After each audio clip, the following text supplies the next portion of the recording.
também sofrem.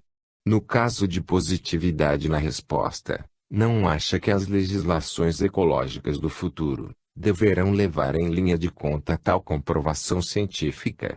Intuitivamente, desde hoje, os responsáveis pela solução dos problemas de ecologia na Terra já reconhecem a necessidade de proteção ao mundo vegetal, para garantir as condições de habitabilidade e conforto da pessoa humana nos variados climas do planeta. 117. Energia elétrica das plantas. FW, pesquisadores americanos, europeus, indianos, em caráter experimental, estão tentando obter quilowatts de energia elétrica através da fotossíntese das plantas. Você acredita que se possa obter energia utilizando-se a vida vegetal?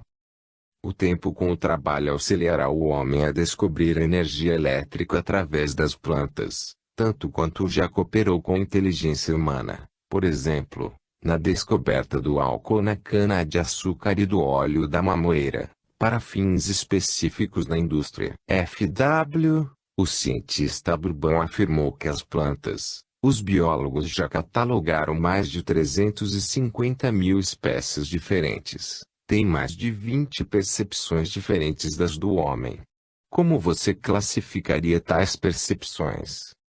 As percepções das plantas estão no homem, contudo, as percepções humanas, com a evolução da inteligência, se fizeram altamente complexas, mas sempre enfeixando em si, mesmo em caráter crítico, todas as percepções de várias faixas da natureza, pelas quais o espírito humano já passou em sua multimilenária evolução sobre a Terra. 118. Estímulo musical.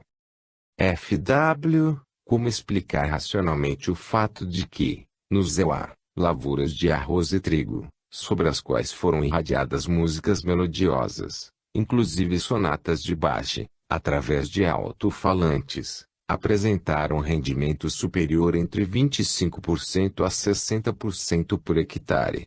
A estimulação musical e rítmica em certas lavouras pode resultar em aumento de colheita, apesar de, em alguns desses plântios, ter-se evitado a adubagem em nutrientes industriais.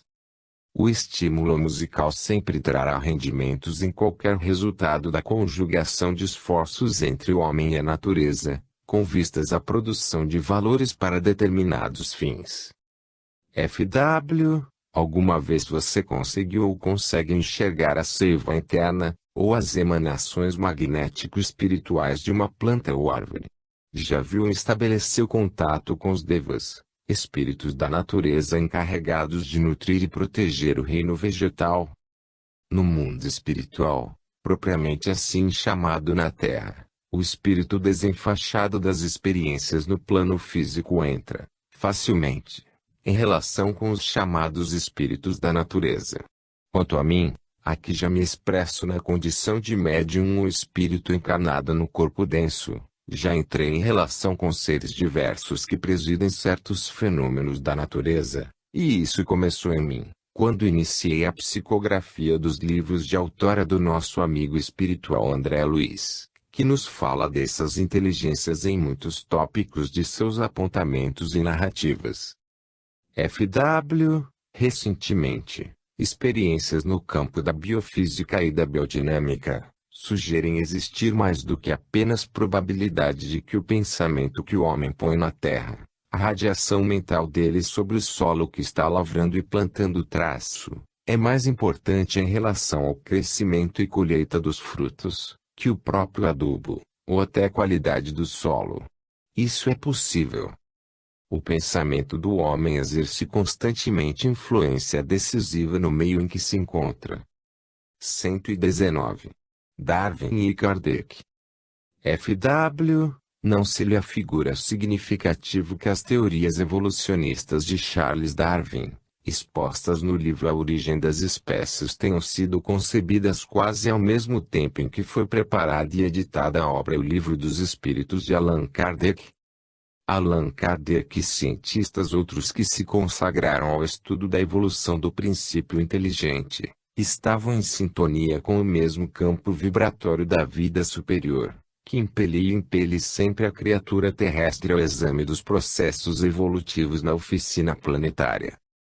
FW, segundo os atuais conhecimentos da microfísica acadêmica, os pesquisadores desses ramos ignoram como um objeto, um livro por exemplo, pode desaparecer e reaparecer em outro, ou seja, é ignorado o processo como se dá a separação das partículas atômicas e subatômicas do objeto, assim desintegrado e seu reagrupamento correto em outro lugar.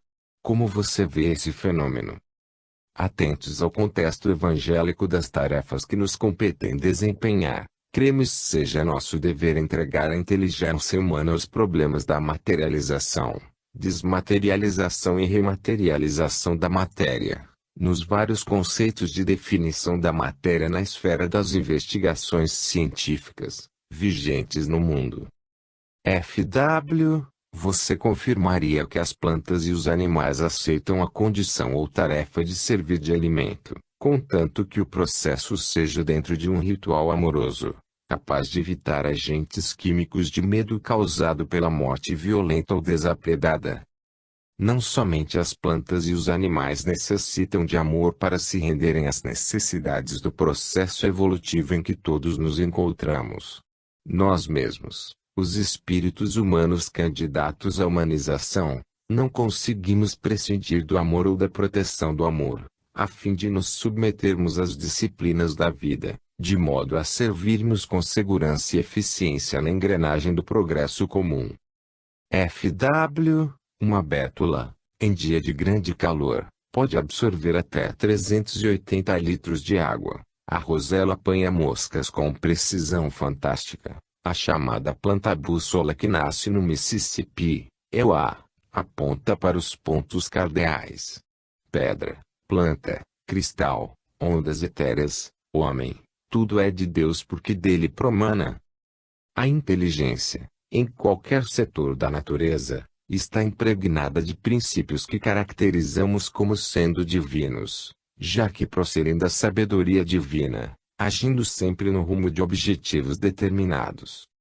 FW, qual o papel das plantas e árvores na remodelação física e espiritual do planeta Terra? Todos os reinos da natureza na Terra, em plano inferior à posição da pessoa humana, precisam da proteção da inteligência terrestre, para que possam proteger a inteligência terrestre. Achando-nos todos em evolução no planeta, em natural semelhante intercâmbio, para que estejamos no lugar que nos é próprio, auxiliando para que sejamos auxiliados. 120. Reino mineral. FW, e no que se refere aos minerais, você confirmaria existir ali certas formas de sensitividade peculiar, ou inícios de organização espiritual, em formações minerais como o basalto, o ferro, o ouro, a prata, o urânio e todos os demais radiativos. Seria então que o reino vegetal representaria o primeiro estágio da nossa evolução planetária. Segundo os nossos conhecimentos atuais, o início da sensitividade do reino mineral antecede as ocorrências da sensitividade no mundo vegetal. FW, todas as evidências indicam estar ocorrendo em nosso planeta, como em nenhuma outra fase de evolução da humanidade, sofrimentos individuais e coletivos crescentes, os quais se refletem também no meio ambiente, afetando minerais, plantas e animais, participantes, passivos, de imensa conturbação. Essa persistência geral na dor, é uma realidade vigente, ou eu estou olhando a situação sob o ângulo de uma ótica negativista? Se pudéssemos trocar ideias com os minerais, os vegetais e os animais de que nos prevalecemos na Terra para a sustentação da vida física, também eles, possivelmente, nos perguntariam por que lhes causamos tanto sofrimento, ignorando que a dor é sofrimento educador de primeira ordem, sem o qual o mais rudimentar aperfeiçoamento das criaturas e das coisas seria claramente impossível. Junho de 1978. 19ª parte. Violências, catástrofes naturais, guerras. 121. Violência, Consequência do desamor. MN, Chico, estamos diante de uma onda crescente de violência em todo o mundo. A que os espíritos atribuem essa ocorrência? Gostaria que você se detivesse também no problema dessa corrida da população às armas, para defesa pessoal. Como você vê tudo isso? Temos debatido esse problema com diversos amigos, inclusive com nossos benfeitores espirituais, e eles são unânimes em afirmar que a solidão gera o egocentrismo, e esse egocentrismo exagerado reclama um espírito de autodefesa muito avançado, em que as criaturas, às vezes, se perdem em verdadeiras alucinações. Então a violência é uma consequência do desamor que temos vivido em nossos tempos, conforto talvez excessivo que a era tecnológica nos proporciona. A criatura vai se apaixonando por facilidades materiais e se esquece de que nós precisamos de amor, paciência, compreensão e carinho. A ausência desses valores espirituais vai criando essa agressividade exagerada no relacionamento entre as pessoas, ou entre muitas das pessoas no nosso tempo. De modo que precisaríamos mesmo de uma campanha de evangelização, de retorno ao cristianismo em sua feição mais simples para que venhamos a compreender que não podemos pedir assistência espiritual a um trator de esteira, não podemos pedir socorro a determinados engenhos que hoje nos servem como recursos de pesquisas em pleno firmamento. Nós precisamos desses valores de uns para com os outros. Quando nos voltarmos para o sentimento, para o coração, acreditamos que tanto a violência, como a corrida às armas para a defesa pessoal decresceram ao ponto mínimo e vamos extinguindo isso, pouco a pouco, à medida que crescemos em manifestações de amor, reciprocamente. Junho de 1980. 122. Atitude impiedosa para com os animais. GLN. A doutrina dos espíritos esclarece com muita propriedade a questão da lei de causa e efeito, de ação e reação, que preside a organização do universo. Ela também nos indica o livre-arbítrio como atributo fundamental da personalidade humana, pelo qual o ser humano tem a faculdade de optar livremente pelo caminho que deseja seguir, recebendo, contudo, em contrapartida, o resultado inexorável de suas decisões, boas ou más. Assim se conclui que a plantação é livre aos seres humanos, mas a colheita lhes é obrigatória. Assim se explicam todas as provações e resgates, doenças e deformidades físicas e mentais porque sofrem a maioria dos homens na Terra, como sendo o seu karma o resgate de delitos passados. Muito bem. Também nos ensina a doutrina espírita que os animais não gozam desta faculdade do livre-arbítrio, por não possuírem ainda o pensamento contínuo. Assim sendo, como devemos encarar a questão da existência de deformidades congênitas no seio dos animais? Porque nascem animais cegos ou deformados, se eles não têm o livre-arbítrio. Nossos benfeitores espirituais nos esclarecem que é preciso que todos nós consideremos que os animais diversos, a nos rodearem a existência de seres humanos em evolução no planeta Terra, são nossos irmãos menores, desenvolvendo em si mesmos o próprio princípio inteligente. Se nós, seres humanos, já alcançamos os domínios da inteligência, desenvolvendo agora as potências intuitivas, eles, os animais, estão aperfeiçoando paulatinamente seus instintos na busca da inteligência. Da mesma maneira que nós humanos aspiramos a alcançar algum dia a angelitude na vida maior, personificada em nosso Mestre e Senhor Jesus, eles, os animais, aspiram ser no futuro distante homens e mulheres inteligentes e livres. Assim sendo, nós podemos nos considerar como irmãos mais velhos e mais experimentados dos animais. Ora, nós já sabemos que a lei divina institui a solidariedade entre os seres, e, por isso, podemos facilmente concluir que a nós, seres humanos, Deus outorgou a condução e a proteção de nossos irmãos mais novos, os animais. E o que é que nós estamos fazendo com esta responsabilidade santa de proteger e guiar o reino animal? Como é que esta humanidade terrestre tem agido em relação aos animais, nos inúmeros séculos de nossa história. Porventura nós, os homens, não temos nos convertido em algozes impiedosos dos animais ao invés de seus protetores fiéis? Quem ignora que a vaca sofre imensamente a caminho do matadouro? Quem desconhece que minutos antes do golpe fatal os bovinos derramam lágrimas de angústia? Não temos treinado determinadas raças de cães exaustivamente para o morticínio e o ataque? Que dizermos das caçadas impiedosas de aves e animais silvestres, unicamente por prazer esportivo? Que dizermos das devastações inconsequentes ao meio ambiente? Tudo isto se resume em graves responsabilidades para os seres humanos.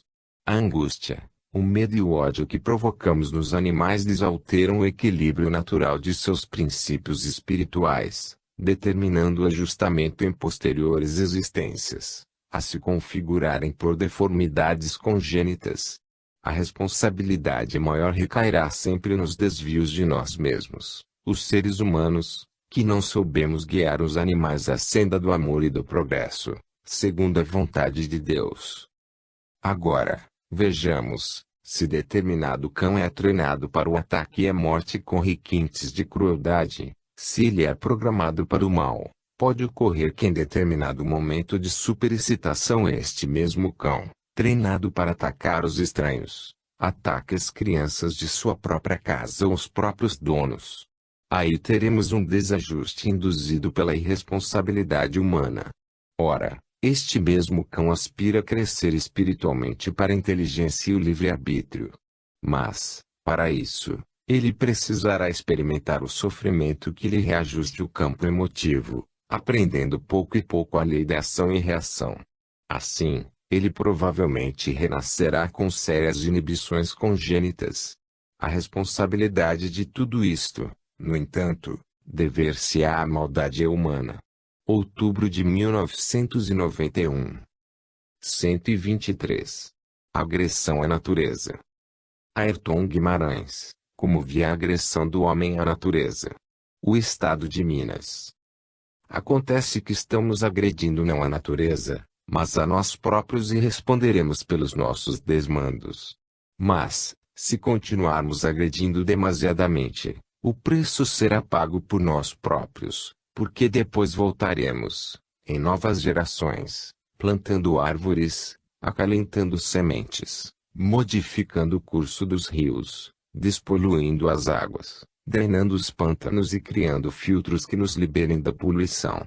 Outubro de 1980. 124. Karma com as guerras. FW, a fórmula de Einstein para a bomba atômica é igual a m·VL2, ou seja, a energia libertada é igual à massa multiplicada pelo quadrado da velocidade da luz.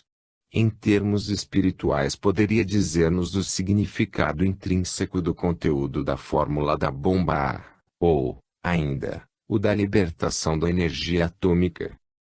Do ponto de vista dos matemáticos, conforme as minhas próprias experiências, eu precisaria estudar para ser um Enrico Fermi ou outro qualquer dos espíritos notáveis que colaboraram na fórmula da bomba atômica, a fim de entrar com proveito na faixa dos espíritos sábios que tratam do assunto. Penso, porém, que poderemos imaginar como será belo o nosso mundo, que já é maravilhoso por si, quando soubermos liberar a energia mental para o bem de todos. Julho de 1976. FW, as bombas atômicas lançadas sobre Hiroshima e Nagasaki, foram uma compulsão, ou destinação histórica, objetivando apressar o fim da Segunda Guerra Mundial, ou foi uma opção governamental? Em outras palavras, livre-arbítrio de alguns, ou determinismo cósmico. O assunto envolve tantas implicações de caráter político, que os lançamentos das bombas atômicas até agora, são ocorrências que somente serão compreendidas por nós quando examinadas a longa distância de tempo. O futuro nos dirá, com mais segurança, o que deve ser conhecido com proveito para a civilização em que nos achamos. Agosto de 1976. Hebe Camargo desejou saber o significado de tantas catástrofes nos desastres aéreos, e nas convulsões naturais, como no caso do terremoto no México, e da erupção do vulcão na Colômbia, com a morte de tantas pessoas. Seria o fim. Estaríamos à beira da destruição do planeta. Chico afirmou que o mundo sempre viveu em guerras sangrentas, sendo que uma delas entre a França e a Inglaterra, nos séculos XIV e XV, havia durado 100 anos, e com isso a humanidade criou um karma muito grande que a desafia, agora, neste final do milênio. Esta é uma conta em aberto que os homens têm de pagar, porque o ódio não é criação divina. Chico viu como um pequenino fio de esperança a conferência entre os dois mandatários das principais potências, Estados Unidos e Rússia, quando eles reconheceram em Genebra que a guerra nuclear significa a destruição do mundo, e eles, condutores do mundo, não desejam que tal aconteça. Chico insistiu porém na observação de que a guerra é fabricada pelos homens e se a hecatombe mundial vier, será de exclusiva responsabilidade deles. MN, janeiro de 1986, programa de 20 de 12 de 85, TV Bandeirantes. 125. Rogativa de Castro Alves ante a Guerra do Golfo. Castro Alves volta a escrever, através do médium Chico Xavier, no Encontro da Boa Vontade, realizado em 17 de outubro de 1990, às 20 horas, no Centro Espírita União. É a 16ª vez consecutiva que Chico participa desse encontro anual, realizado pelo casal Nene Francisco Galvez em favor da difusão do livro espírita. Emmanuel é o autor da obra lançada nessa noite, Excursão de Paz. Mais de 2.000 pessoas prestigiaram o lançamento, vindas do interior do estado, da capital, e também de outros estados. O médium autografou 1.738 exemplares e cumprimentou a todos com sua natural afabilidade, permanecendo firme até às 6h30 da manhã. Em sua rogativa, Castro Alves fala da guerra ante a aproximação do Natal. Contempla a nuvem negra da guerra que paira acima do Golfo Pérsico e espraia-se na amplidão. Como os guerreiros veteranos, fica sem voz e, no silêncio, entra na bênção da prece, pedindo a Jesus que nos livre desse mal. Sei que o conflito iminente pode surgir de repente, afirma o poeta, relembrando o seu próprio passado na Guerra das Cruzadas. E ante o desequilíbrio dos irmãos do mundo, Jesus aconselha, quando a vida se desmanda precisamos cultivar mais trabalho, mais perdão e mais amor. Leia o poema e sinta a bela forma como foi ressaltada mais uma vez a missão do Brasil. MN. Rogativa. Castro Alves. No Golfo Pérsico e noite. Revejo a nuvem da guerra, pairando, acima da terra, a espalhar-se na amplidão. No bojo dos grandes barcos, em mesas enfileiradas, ouço frases cochichadas exprimindo inquietação. Nos guerreiros veteranos, há silêncio, não há voz. E vendo luz ao meu lado entro na bênção da prece, pedindo a Deus, fortaleça todos nós. Fitando alto, eis que imploro, meu Pai, porque meu Deus, porque deste tanto ódio, aos teus filhos e irmãos meus. Sem que ninguém saiba de onde, a voz dos seus nos responde. A todos damos amor. Invoco então Jesus Cristo, amado Mestre e Senhor. Jesus, ante o teu Natal, livra-nos sempre do mal. E o Mestre disse em voz alta, para o bem nada nos fala, amparai-vos uns aos outros, amai-vos qual vos amei. Sei que o conflito iminente pode surgir de repente. De espírito transformado operando mentalmente volto ao meu próprio passado. Vejo a Guerra das Cruzadas, homens munidos de espadas montam soberbos corcéis, crianças abandonadas procuram mães desoladas sofrendo golpes cruéis. Eis-me também nas cruzadas. A guerra é longa e sangrenta, o homem não se contenta, crê no ódio, mais e mais, nada suprime a matança. Morre a paz sem esperança, gerando embates fatais. A batalha continua. Volto a Jesus e pergunto: como agir? Diz o Senhor. Perante o desequilíbrio de nossos irmãos do mundo, rogamos que nos definas com tuas lições divinas, que fazer perante a lei. Fala, entretanto, o Senhor: quando a vida se desmanda, precisamos cultivar mais trabalho, mais perdão e mais amor. A guerra prossegue intensa. Os homens nos lembram feras no caminho de outras eras sem luz, sem paz e sem crença. E em vilarejo distante, embora vitorioso, o rei Luís cai exangue e morre em poeira e sangue, ferindo o mundo cristão. Tantas lembranças amargas. Afasto-me do terror, sempre o ódio em tantas cenas. Paredações mais serenas em torno do horrível evento. Coração em sofrimento mergulhado em grande dor. Quero pensar livremente. Não suporto a grande luta. Retiro-me quando escuto alguém a dizer-me: claro, em Deus não há desamparo. O mensageiro da luz pedia-me paz e fé. Na bênção do herói da cruz. Consciente, ansioso e aflito. Procuro guardar-me em prece, na paz de que necessito. Vejo em torno a natureza. Tudo é esperança e beleza. O vento brinca na areia. Noto onde o solo se alteia, terra verde e céu de anil. A dor quase me enlouquece, mas em paz reflito em prece: Deus nos preserve o Brasil.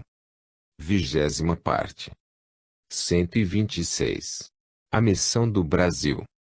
MN, Chico, como você vê o Brasil nessa quadra de nossa vida?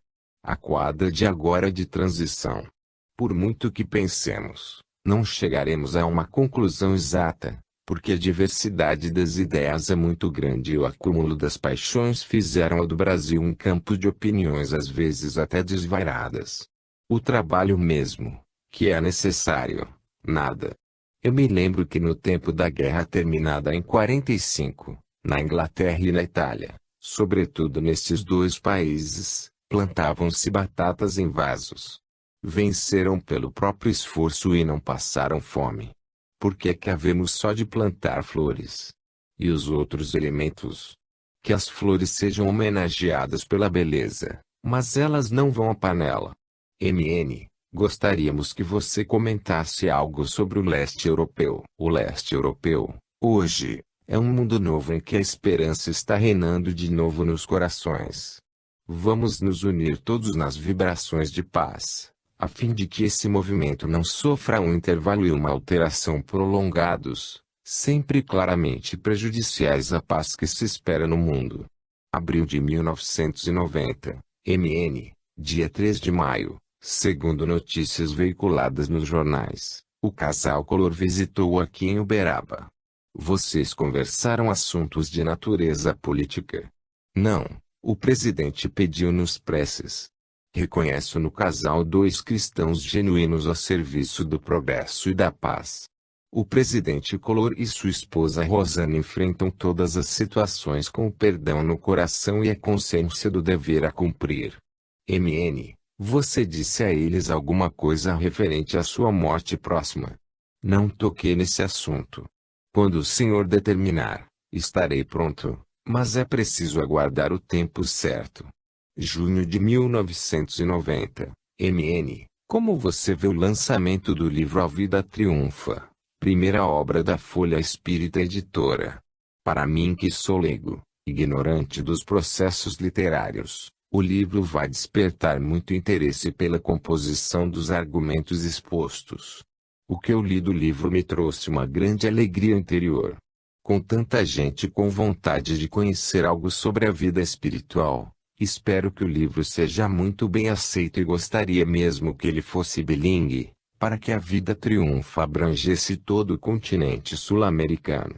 Eu quero dizer que o livro poderia servir à elevação de qualquer povo, onde pudesse ser apresentado. Mas creio que o Brasil é muito isolado dos outros países sul-americanos. Castelhano como língua natural, os países sul-americanos, dentro de uma união compreensível e necessária, poderiam, mesmo economicamente, resolver todos os problemas, porque a América do Sul possui tudo aquilo que compra do exterior. Se isso é possível, então o livro também entra. Agora, eu tenho esperança de que o Brasil adote o castelhano como língua natural da nação. Algumas vozes se levantam, aqui e ali, mas são vozes ainda muito fracas, porque elas não gritam essa necessidade. E, nós outros, os pequeninos, temos de esperar que as grandes inteligências se manifestem, e elas se manifestarão, porque a economia do mundo vai ensinar aos sul-americanos o que é que eles possuem. Eles podem ter muito trigo, muito ouro, brilhantes sem conta, pedras preciosas da melhor qualidade. Os materiais de alimentação comuns são confirmados em diversas nações.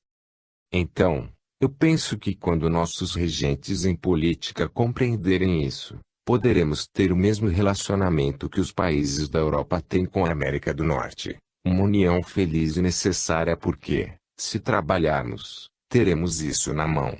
MN, abril de 1990. Se formos falar toda a verdade, na vida social seremos considerados indesejáveis e loucos. Então eu acompanho a Avenida do Contorno. Quando começam a falar coisas pesadas, eu proponho, bem, mas nós podemos estudar melhor a questão. Vamos analisar de outra forma. Se me perguntam sobre as autoridades que estão governando o Brasil, eu não vou encontrar meios de defendê-las, mas explico, eles estão fazendo o possível.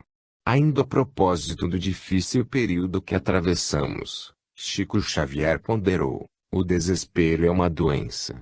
E um povo desesperado, lesado por dificuldades enormes, pode enlouquecer como qualquer indivíduo. Ele pode perder seu próprio discernimento. Isso é lamentável, mas pode-se dizer que tudo decorre da ausência de educação, principalmente de formação religiosa.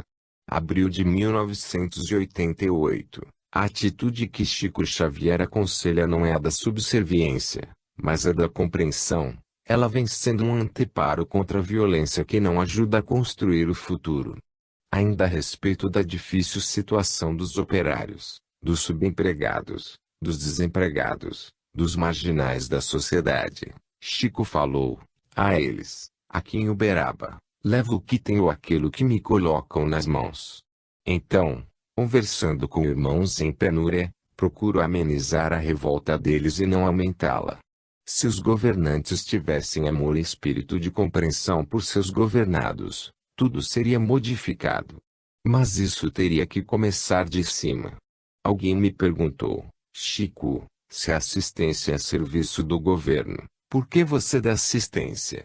Respondi, dou assistência como a pessoa que vê a casa do vizinho incendiada, e até que o corpo de bombeiros apareça, a casa se foi.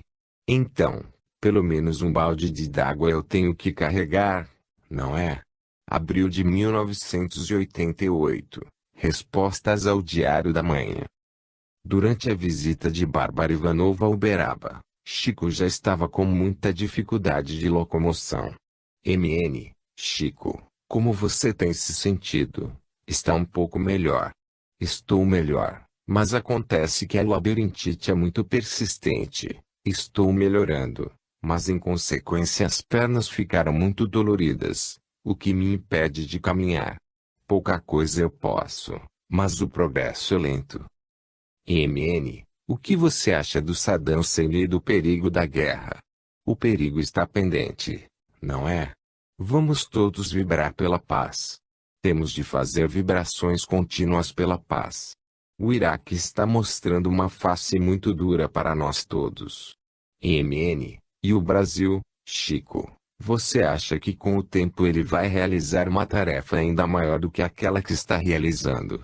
Acredito que já está sendo realizada. 1090, WAC, Baxeli. Na intimidade o que Chico Xavier tem dito a respeito da atual situação política, econômica e social em que vivemos no Brasil?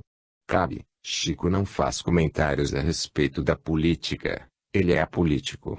Como homem normal, comum, às vezes se referia à inflação muito elevada, pensando nos mais carentes, mas ele tem sempre, nos assuntos que trata, uma palavra de otimismo. Não faz comentários negativos em torno de assunto nenhum. Sempre coloca uma mensagem de esperança no futuro, de que tudo vai dar certo, de que precisamos trabalhar, de confiar em Deus, de não nos deixarmos abater por problema algum, de que as dificuldades são naturais e que vamos superá-las todas, trabalhando e perseverando no bem. O Brasil vive crise espiritual. Aos 82 anos, Chico Xavier é um símbolo de resistência. Já passou por várias cirurgias, sofreu um infarto em 76 e esteve de cama por meses seguidos. Felizmente, em meados deste ano, seus problemas de saúde melhoraram e ele tem podido atender ao público no Grupo Espírita da Prece, em Uberaba, embora nem sempre seja possível fazê-lo todos os sábados. No mês passado, em 7 de outubro, esteve no Centro União, em São Paulo, para a noite de autógrafos e cumprimentos ao público. Seu rosto irradiava paz e bondade. Afirmou, na ocasião, que estava bem da cintura para cima, mas as pernas já não lhe obedecem muito mais. Bem-humorado, contou que o Dr. Bezerra de Menezes comparou seu corpo físico a uma cidade. Nela, os pés se constituem a periferia e o cérebro o centro. Em seu caso, ele já não comanda a periferia com a mesma vitalidade. 127. Gosto pela oração. Perguntamos qual a mensagem que ele daria aos brasileiros, nesses tempos de impeachment, e ele falou com voz mansa e pausada sobre os imperativos dessa hora. Você sabe, as crises estão a afligir, a bem dizer, a maioria dos povos, e nós vamos fazer tudo, devemos fazer tudo, para auxiliar aos nossos companheiros de reencarnação que estão ao nosso lado, os brasileiros, perto ou distantes de nós. Vamos acentuar o gosto pela oração, prestigiar a prece como sendo um veículo de pacificação, de amor uns pelos outros, porque, você compreende, nossa crise é mais uma crise espiritual. E Chico Xavier prosseguiu. O Brasil tem tudo para ser aquele país privilegiado em que nós renascemos, e ao qual devemos tanto carinho e tanto respeito, também por tudo o que significa Brasil em nossa vida. Desse modo, vamos pedir aos nossos amigos que cada um se faça um agente da conciliação, da esperança, do otimismo, na certeza de que estamos vivendo belos dias, apesar dos conflitos que estamos atravessando. Mas, vamos desejar aos nossos legisladores, estadistas, grandes amigos da paz e da liberdade, que eles todos estejam unidos também conosco nos votos a Deus, para que o Brasil continue este colosso de confraternização, de luz espiritual que dimana de todos os núcleos em que o nome de Jesus é venerado. Sabemos que, diante do Divino Mestre, a separação não existe, que todos estamos ligados uns aos outros, e que, por isso mesmo, o próximo mais próximo é sempre aquela pessoa a quem devemos mais amor, mais tolerância, às vezes, quem sabe, mais perdão, mais entendimento para que a fraternidade não seja um mito em nosso mundo, em todas as dimensões. Eu acrescentou. 128. União e trabalho. Vamos orar para que não tenhamos surpresas desagradáveis, para que não tenhamos conflitos, desajustes e desesperos inúteis, porque nós precisamos de união e de trabalho, cada vez mais intenso, para que possamos ter o Brasil melhor. Eu acredito que, se há uma crise, vamos trabalhar para que ela desapareça, para que o respeito esteja em nosso espírito para todos aqueles que estão com a responsabilidade do poder, que nós mesmos criamos para a governança de nossos destinos. Vamos com respeito, na frente de nossos ideais, esperar o futuro, trabalhando muito, tanto quanto seja possível, assim como vocês vêm trabalhando, comandando gente, nessa luta tão grande e tão bela. Agradecemos a referência ao trabalho da Folha Espírita, mas enfatizamos que ele é muito pequeno, diante do muito que precisamos realizar como espíritos endividados diante das leis de nosso Pai Celestial.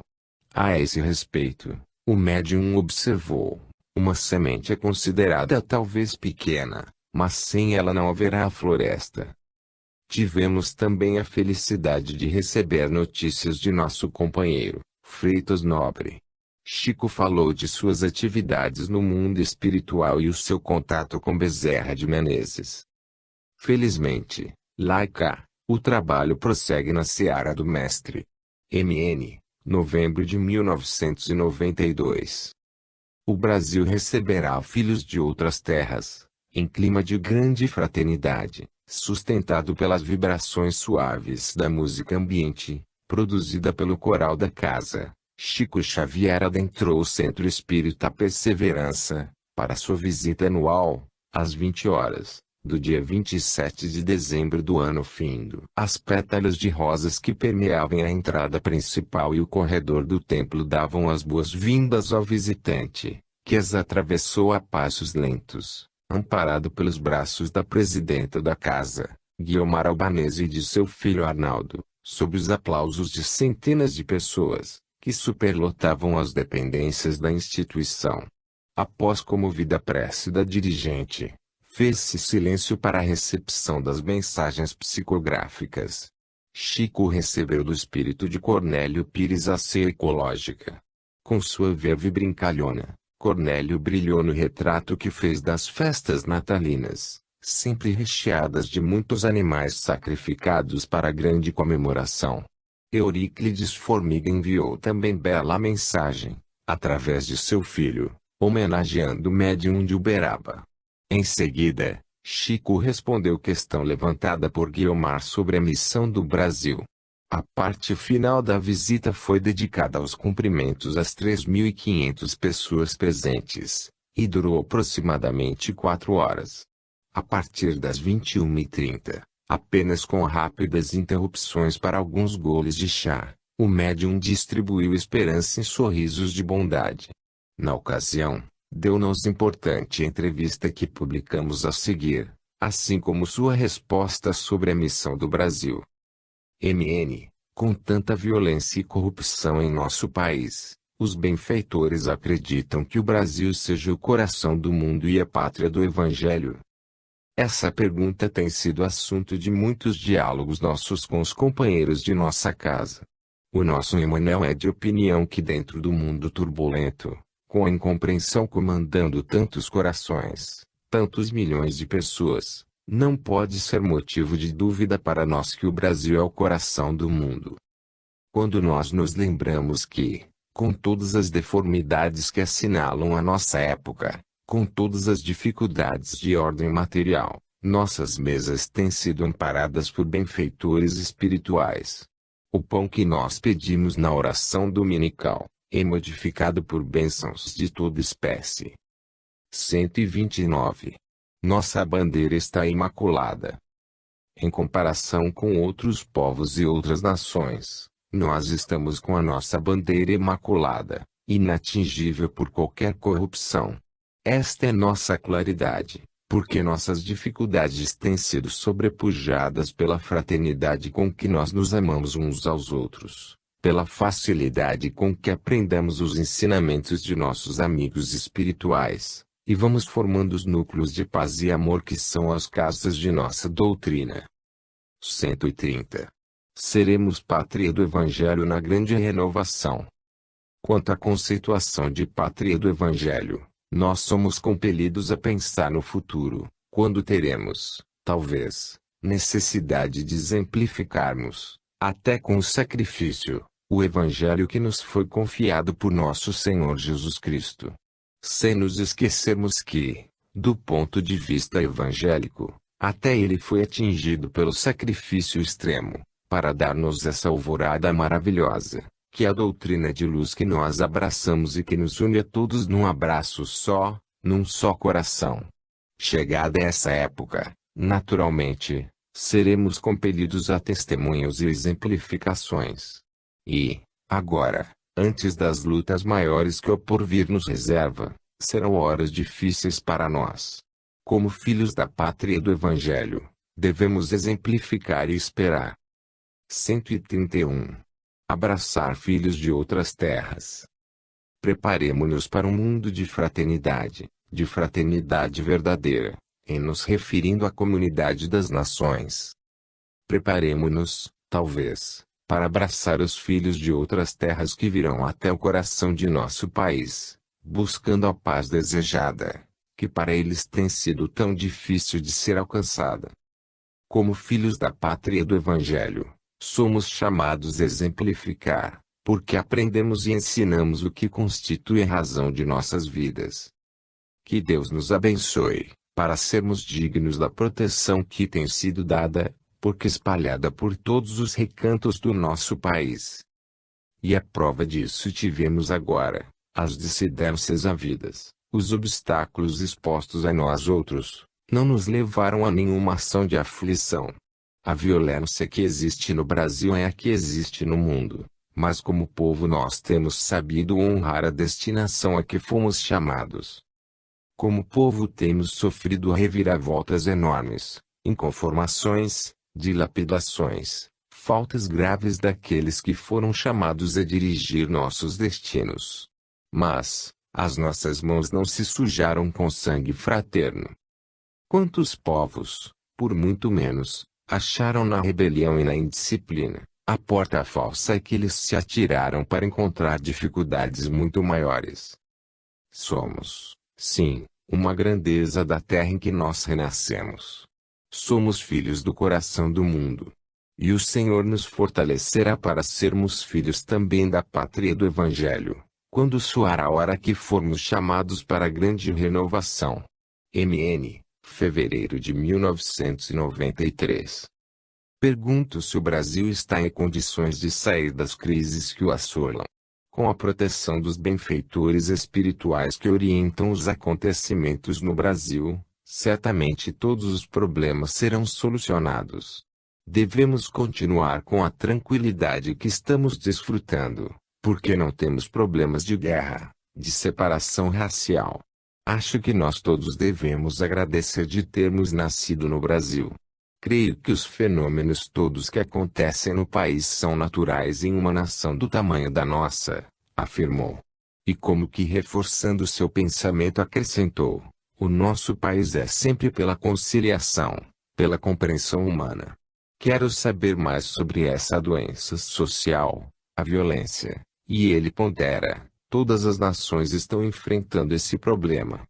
Veja o caso da Bósnia, por exemplo. Vivia tranquila como Iugoslávia, vivia em paz. Por que essa guerra? Nós, como brasileiros, custamos muito a entender e preferimos a paz. Como gosto muito do país que me deu essa vida, não vejo nenhum aspecto maligno nos acontecimentos da nação. Vejo a evolução caminhando sempre para o melhor. MN, março de 1995.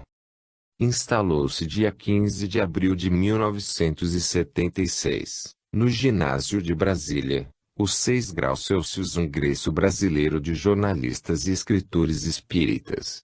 Chico Xavier participou dessa solenidade de abertura, lançando sua 130ª obra psicografada, Busque Acharás para um público estimado em 5.000 pessoas. Nessa noite, psicografou a mensagem de Castro Alves, Encontro em Brasília, vibrante peça de amor ao Brasil. 132. Encontro em Brasília. O berço da Renascença era um viveiro de sóis consagrado ao pensamento de gênios, santos e heróis. Nos braços de Portugal que lhe deu ao pé dos Andes. Visões de altura imortal. Chega a ilustre caravana. Lisboa é a voz soberana, Tomé de Sousa conduz, no entanto, entre os companheiros. O armamento dos obreiros. Era a mensagem da cruz. O ensinamento de Cristo faz-se verdade e clarão nas forjas em que se erguia o país em ascensão. Nóbrega, Anchieta, Gregório espalham no território o Evangelho do Senhor e o Brasil grava, na história, a fé cristã por vitória. Traduzido em paz e amor. Nos domínios do universo. Ninguém evolui a sós, a humanidade na Terra e a soma de todos nós. Mas, de olhar alçado aos cimos. Por súplica repetimos. Em Brasília, aos céus de luz, Brasil de perenes brilhos. Pela união de teus filhos, Deus te conserve em Jesus. Castro Alves. Mensagem recebida em reunião pública na solenidade de abertura do Congresso. 133. Mensagem de Rui Barbosa aos constituintes. Importante revelação foi feita por Chico Xavier a respeito da Constituição de 1934, resultante da Assembleia Nacional Constituinte de 1933. A Revolução Constitucionalista de 1932, como a denominação esclarece, pretendia o estabelecimento de um período constitucional, baseado em um texto que fosse resultante da vontade popular, através de uma constituinte. Naquela época, ou seja, em 1933, declarou Chico Xavier em uma de nossas reuniões o médium Frei Figner fez uma prece e apela aos espíritos para que, se fosse decisão do alto, que uma entidade pudesse manifestar-se a respeito da constituinte que ia ser escolhida, para o objetivo de redigir a nova Carta Magna do país. Esclareceu, ainda, que realmente o alto atendeu ao apelo de Frei Figner e, através de uma mensagem recebida por Chico Xavier, veio uma conclamação aos espíritas para que estivessem mobilizados e atentos na defesa dos princípios doutrinários, e, mais particularmente, quanto à liberdade de culto e o princípio de separação da Igreja e do Estado. Devemos observar que Rui Barbosa foi companheiro de Bezerra de Menezes na Câmara dos Deputados, juntamente com Joaquim Nabuco, Joaquim Manuel de Macedo, e tantos outros nomes de expressão na política e nas letras do país. Mas outra observação, na oração aos moços para os acadêmicos de Direito da Faculdade do Largo de São Francisco, em 1921, Rui Barbosa já afirmava sua visão espiritualista da vida. Ainda na década de 20, em Poços de Caldas, um importante fenômeno aconteceu. Rui Barbosa foi chamado por jovens da sociedade paulista, que ali passavam suas férias e que recebiam mensagens através do copo, como era hábito na época, isto porque uma delas era inglesa e Rui Barbosa admirou-se. A mensagem em inglês tinha o estilo do jornalista William Stead, que era seu amigo, e que fora seu companheiro em Haia, durante a Conferência Mundial da Paz. Só muitos dias depois, Rui, que havia estranhado pois seu companheiro estava vivo, segundo ele, soube que ele morrera no afundamento do Titanic. Texto de Freitas Nobre, outubro de 1986. Para a Pátria um Código Perfeito, Frederico Figner, em 1933, tendo em conta a instalação da Constituinte que nos deu a Carta Magna de 1934. Insistiu com o médium Chico Xavier para que ele se interessasse no recebimento de uma mensagem de Rui Barbosa sobre o momento político. Rui Barbosa atendeu ao apelo e a mensagem veio através da psicografia de Chico Xavier. Frei Figner, como era mais conhecido o famoso médium, fez imprimir a mensagem que hoje Folha Espírita reproduz na íntegra, em razão de sua atualidade frente à nova Constituinte que está preparando uma nova Constituição para o Brasil, não fosse solicitado a falar sobre a situação política do Brasil, e me consideraria infenso a quaisquer opiniões de ordem pessoal sobre a atualidade brasileira, não só reconhecendo os imprescritíveis direitos do arbítrio individual e coletivo, como pela transcendência das circunstâncias em que meu pensamento seria conhecido. A morte, dilatando o prisma da nossa visão, traz-nos um certo desinteresse pelo plano terreno, fragmentário, minúsculo, em confronto com a universalidade de todas as coisas, homogênea em si, causa mater de toda a vida, fonte original de tudo que, manifestando-se através da maleabilidade da matéria e guardando, embora a luz ignota das origens, apresenta o caráter de uma heterogeneidade fictícia e perfunctoria. A grandiosidade inconcebível do panorama cósmico nos conduz à admiração das parcelas do todo e, como as partes são regidas pelas mesmas leis imutáveis que presidem ao conjunto, somos levados a uma relativa despersonalização, em benefício da inevitável concepção universalista, que substitui em nossa individualidade as ideias de egoísmo prejudicial, que se não justifica. É inegável que o Brasil atravessa um dos períodos mais críticos da sua vida como nacionalidade.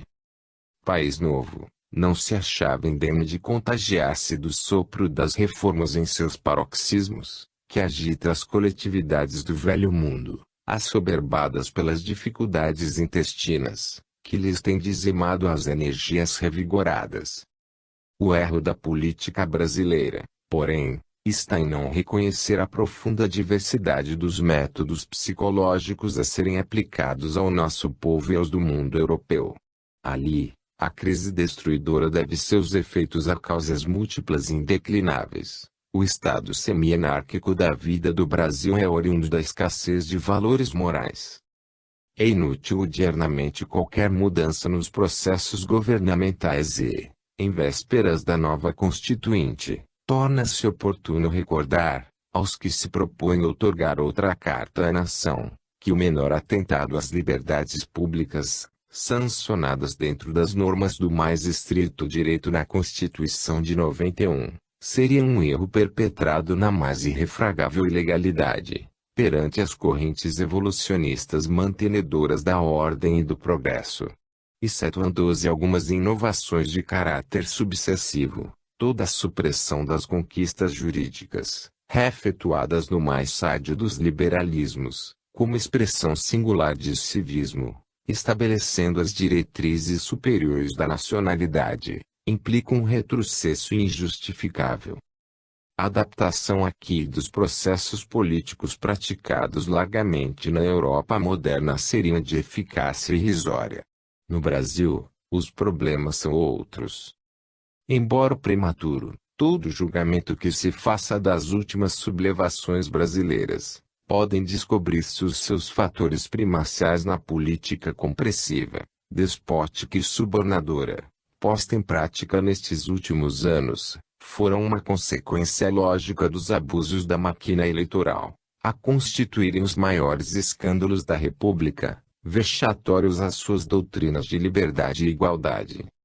Quando me refiro à liberdade, é óbvio que a subordino à lei soberana da relatividade. Todavia a visão retrospectiva dos acontecimentos, nos demonstrou que, se o ideal republicano de 89 inflamava a alma brasileira depois da vitoriosa campanha abolicionista, compelia o povo à justa compreensão dos seus direitos e deveres, eliminando os preconceitos factícios da autocracia abominável do regime monárquico, os continuadores das ideias libertárias e progressistas não se mantiveram no nível dos seus compromissos e responsabilidades. Refratários à corrente purificadora dos pensamentos republicanos, criaram o falso conceito da facção política e com um partidarismo ominioso fomentaram a oligarquia devastadora.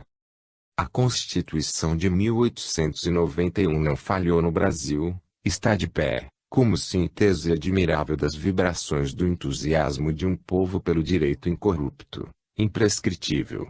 Os seus homens públicos é que faltaram lamentavelmente aos seus magnos deveres de condutores, sobrepondo aos altos interesses da pátria o egoísmo da personalidade, incentivando abusos, acirrando ódios partidários, olvidando a justiça, coadjuvados por uma imprensa quase sempre mercenária e oportunista, levando o país ao caminho franco da falência moral, sem que se justifiquem tamanhos descalabros.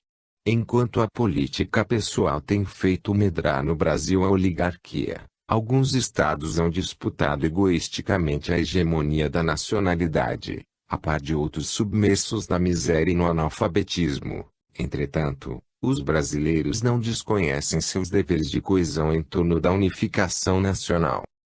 A bancarrota dos indivíduos teria de conduzir fatalmente a nação aos últimos acontecimentos. A fase atual é de transição e reclama insistentemente o valor intrínseco de cada uma. O momento não é de parenética nociva, de verbosidade estéril, mas de atos concluentes, sinceros. Cogita-se de movimentos visceralmente renovadores. É necessário, contudo, uma profunda acuidade analítica na concepção dessas reformas que se fazem precisas, a fim de que não redundem em fórmulas desastrosas. Medidas têm sido tomadas